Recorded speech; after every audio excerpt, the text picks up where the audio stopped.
Olá, para você que acompanha as atualizações do portal Banda B, está começando mais um Fique Sabendo, aqui do portal único do feriado, único dessa semana de feriado, essa semana de feriado estendido que a gente teve. Eu sou Rodrigo Silva e hoje nós vamos falar sobre um assunto que está muito em alta, as moedas digitais. Para você que acompanha o mercado, certamente já se deparou com altos e baixos nos preços delas, como das criptomoedas, por exemplo.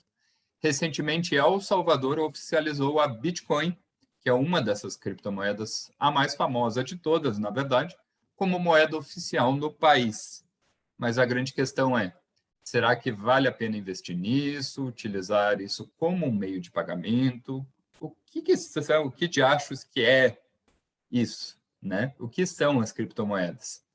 Para falar no assunto, eu converso hoje com o Murilo Dalcenter, ele que é consultor financeiro e sócio da Inva Capital, uma empresa que ajuda pessoas e famílias a investirem melhor o seu patrimônio. Murilo, obrigado por aceitar o convite da Banda B. Eu que agradeço, Rodrigo. Obrigado pelo convite. Vamos bater um papo aí sobre esse assunto complexo aí que tá chamando bastante atenção.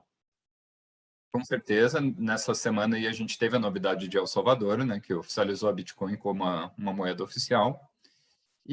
Mas queria começar o nosso papo aí com uma perguntinha mais abrangente, Murilo. As Bitcoins são tipos de criptomoedas, mas eu queria saber o que exatamente são as criptomoedas que estão tão em alta nos últimos anos. Certamente, muitas das pessoas que já estão assistindo a nossa entrevista já devem ter ouvido falar, mas não sabem exatamente o que são essas coisas.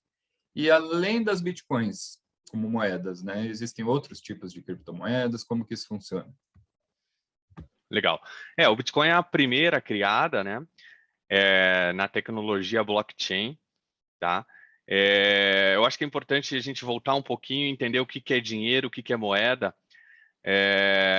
E, por sinal, isso tem diferença. Eu peço que as pessoas hoje em dia procurem no Google quantas moedas existem no Brasil, tá? Elas vão se surpreender. Não é só o real que é negociado, tá? Para transação. Então, eu acho que é importante a gente pensar que moeda é tudo que existe consenso. Então, se você tem um consenso de que o Bitcoin vale tanto, ele vale e ponto, entre aquelas pessoas. O dinheiro já vai ter a chancela do Estado. Essa é a diferença, tá? A principal diferença. Então, se alguém me perguntar se Bitcoin tem valor ou não, fica bem claro que sim, tá? Apesar, lógico, da volatilidade, todos os questionamentos que isso gera. É uma rede pública, tá? Então, é uma moeda digital, pública e por mais que as pessoas imaginem que seja uma forma de lavagem de dinheiro, que talvez seja, e acho que teve muito questionamento com relação a isso, é rastreável, por incrível que pareça. Esses dias eu vi uma notícia no Cointelegraph, que é um site de notícias sobre o Bitcoin, com uma entrevista de um auditor da Receita, e a manchete era a seguinte: é, é possível sim rastrear seus bitcoins. Nós sabemos aonde estão os seus bitcoins. Então, ele é rastreável, é possível você encontrar, tá? Não é algo assim tão, apesar das pessoas não conhecerem, ele não é tão obscuro quando as pessoas imaginam. E as criptomoedas podem servir, então, para essa finalidade de um dinheiro físico, como está sendo feito em El Salvador, ainda é cedo para analisar, como que isso funciona? Veja, em El Salvador, de fato, eles estabeleceram o Bitcoin como moeda corrente junto com o dólar, tá? Então, é uma moeda oficial que eles passaram a utilizar, inclusive acho que 7 de setembro foi o início dessa utilização. Mas o Bitcoin ele pode ser transacionado em outros países, mesmo não sendo considerado como moeda oficial. Aqui no Brasil, para você ter uma ideia, a gente tem caixas eletrônicos de Bitcoin. E isso está espalhado pelo mundo inteiro. Então, se a pessoa tem um Bitcoin, ela pode sacar em reais esse dinheiro em um caixa eletrônico de Bitcoin. Ela pode, inclusive, comprar Bitcoins através desse caixa eletrônico, se ela assim quiser. Então, é possível sim você utilizar para fazer suas compras no mercado real, Em El Salvador é um pouco diferente, por ela ser oficial, o governo, na verdade, quis trazer uma transparência para isso. Então, o Bitcoin ele não é ele está sendo regulamentado na maioria dos países, tá? Porque tem uma adesão grande, muito grande. Acho que o país que tem mais adesão é os Estados Unidos, mas tem muita adesão nos países em desenvolvimento. O Brasil é um deles, e no caso de El Salvador, a possibilidade de você a regulamentação do governo e torná-la ela como oficial fez com que eles criassem uma carteira oficial do governo chamada Tivo ou Kivo. Então, por exemplo, hoje quando você comprar um Bitcoin, você não sabe nem por onde começar. O governo de El Salvador sugeriu, baixem esse aplicativo chamado Tivo e ganhe $30 do governo. Então, o governo, dessa maneira, incentivou, tá, com que as pessoas instalassem esse aplicativo e depositou $30 na conta de cada habitante do país. Isso é um incentivo e tanto, e uma transparência enorme, porque você utiliza uma carteira oficial do governo. Isso não existe em país nenhum, né? Lá foi instalado também 200 caixas eletrônicos lá para as pessoas, e a vantagem, né? Eu pensei em algumas vantagens e desvantagens disso, né? Não tem necessidade de ter conta em banco, Rodrigo. Então, estamos falando de um país extremamente pobre, né? Então, o Brasil já não tem uma sociedade muito bancarizada. Se você pegar países como o da África, El Salvador ou até a América Central, você vai ver uma falta de adesão bancária enorme. E dessa forma, você com um celular e internet, você consegue transacionar dinheiro digital. Eu acho que isso é formidável. Os custos de transações, tá, eles prometem ser mais baratos. Então, o presidente lá espera economizar $400 milhões só em remessas internacionais. Então, é um país peculiar, porque 3 milhões de habitantes moram fora de El Salvador, tá? E eles fazem muita remessa pro país. E essas taxas de remessa internacional, elas variam colocar de 15 a $30, mais ou menos. Então, é super relevante. A pessoa faz $300 de uma remessa, paga 10% de taxa. O Bitcoin, a ideia do presidente é baratear isso, tá? E também pensei nas desvantagens, né? Na verdade, dia 7 de setembro, quando eles oficialmente passou a vigorar, houveram manifestações lá, não sei se você viu, tiveram manifestações contra o Bitcoin. Então, eu vejo assim uma principal desvantagem é o desconhecimento e desconfiança da população. Tá? Então, eu vi também numa matéria que 82% da população rejeita, tá, a nova moeda. Então, e simplesmente por não saber, alguns colocam como uma volatilidade um problema. Mas o comerciante sendo obrigado a aceitar o Bitcoin, o governo achou uma solução que é automaticamente converter para dólares. Então, acho que falta um pouco de conhecimento mesmo de como que vai ser implementado isso. A questão da volatilidade, você menciona. Quando a gente fala de mercado, é bem comum que sejam citados os altos e baixos, né? O alto da bolsa, a baixa da bolsa. Como é que isso funciona? A volatilidade é uma característica, então, da Bitcoin? Sim, é um ativo extremamente volátil. Vamos pensar assim, né? A bolsa de valores, que já não é algo tão que assusta bastante os brasileiros, tá? Não é uma coisa natural. Ele já tem uma volatilidade razoável. O Bitcoin, acho que ele triplica isso ou quadruplica isso. Então, é uma volatilidade extrema, tá? Eu acho que é importante também falar o que é volatilidade, né? Então, é o risco daquilo que você espera não dar certo, né? Então, o Bitcoin, então, a incerteza dele é enorme, é enorme. Então, é por isso que ele sobe demais e cai demais em alguns momentos. A gente acaba vendo só quando sobe demais, né? A gente, né, as pessoas como um todo começam a ter o burburinho do assunto quando está subindo, né? Mas quando está caindo, as pessoas esquecem do assunto.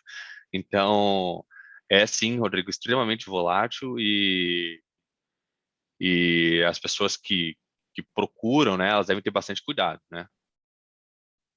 A gente falou de Bitcoin como meio de pagamento, então a gente vai falar de Bitcoin como um investimento. É um investimento seguro, ele vale a pena. Se eu quero começar a investir, o que eu posso fazer? Hoje em dia no Brasil existem algumas alternativas, tá? Então você pode ir diretamente numa exchange, né? Vamos excluir isso. Vamos pensar que você pode ir numa corretora qualquer que negocia Bitcoin. No Brasil tem algumas, no exterior diversas outras. Você pode abrir essa conta lá, mandar em reais seu dinheiro, tá? Tem corretora que aceita até Pix. Você manda lá e converte isso numa stablecoin. O que é isso? Uma stablecoin é é uma moeda que ela faz par com outras moedas. Por exemplo, existe uma moeda chamada USDC. Essa moeda, ela faz par com o dólar. Então, ela diz que, eu não, confesso que não tenho certeza, mas ela diz que tem a mesma quantidade, ela tem uma quantidade enorme em dólares em caixa, em dólar americano, e ela emite tokens, que é, no caso, uma criptomoeda chamada USDC, da mesma quantidade. Então, você manda lá seus reais e compra esses USDC. Esses USDC você passa a estar habilitado a comprar ativos como Bitcoin ou diversas outras criptomoedas. Acho que existem mais de 15 mil criptomoedas hoje negociadas nas corretoras. Então, você pode fazer dessa maneira, tá? Um cuidado extremo com relação à senha, com relação à navegação, com relação a vírus, tá? Ou existe a possibilidade hoje de você aplicar através de fundos de investimento, tá? Que são negociados em bolsa. Para pessoas que têm pouca familiaridade com o computador, eu vejo como uma alternativa bastante interessante. Não só com o computador, como com o investimento, porque os fundos de investimento, eles possuem alguns cuidados que a pessoa normalmente não vai ter, que é no caso de uma gestão de risco profissional, de repente diversificar, não colocar em só uma moeda, ter um peso maior na moeda mais famosa, que é o Bitcoin. Às vezes a pessoa chega lá e compra uma moeda que ela nunca ouviu falar na vida, e não é novidade, moeda vira zero, tá? Moedas, né? Principalmente essas alternativas, eles chamam de altcoins. Então, são moedas que podem vir a zero. Então, um gestor de fundo dificilmente vai colocar uma boa parte do patrimônio nisso. Ele vai ter uma gestão de risco mais responsável. Existem fundos, tá, na B3, então você pode ir na Bolsa de Valores comprar. De cabeça eu tenho aqui o Hash 11, mas existem alguns. Qualquer Google que você der aí procurando, você acha. Então, são fundos negociados em bolsa que negociam criptomoedas. Você acha vários. E existem alguns fundos que estão nas plataformas de bancos e corretoras também, corretoras nacionais. Você também pode fazer essa compra por lá. Então, é bastante interessante. Eu acho que é a maneira mais segura de quem quer colocar o pezinho nesse mercado. Lembrando que a gente não necessariamente recomenda esse tipo de ativo, né? A Inva, como uma consultoria, a gente não recomenda, mas talvez em torno de 1% do patrimônio da pessoa pode fazer sentido, tá? 1% a 5%, vai depender muito do estômago da pessoa. Então, ela tem que tomar bastante cuidado para ir sentindo e estudando um pouco também, porque é uma tecnologia nova, Rodrigo, que nos parece muito promissora. A gente tem uma ideia de que realmente tenha muitas soluções que serão solucionadas, né, com essas tecnologias, mas a gente não sabe quais serão elas e como será isso, né? Talvez isso demore 2 anos ou demore 10 anos. A verdade é que o Bitcoin está aí desde 2008, 2009, e até hoje existe e só tem crescido. Tá? Então, estudar de repente qual o impacto disso no mundo pode trazer confiança para que o investidor invista mais do que só 1% do patrimônio. Eu queria te agradecer por essa entrevista. Muito obrigado. Obrigado, Rodrigo. Estamos à disposição. Um abraço. Muito obrigado. E você que nos assistiu, se quiser conferir outras entrevistas do portal Banda B, entre lá no www.bandab.com.br/notícias/categoria/fique sabendo. Essa conversa com o consultor financeiro Murilo Dalcenter está no YouTube e o vídeo também será anexado a uma matéria escrita que sai ainda hoje no portal Banda B. Murilo, obrigado novamente. E, pessoal, até semana que vem. Tchau.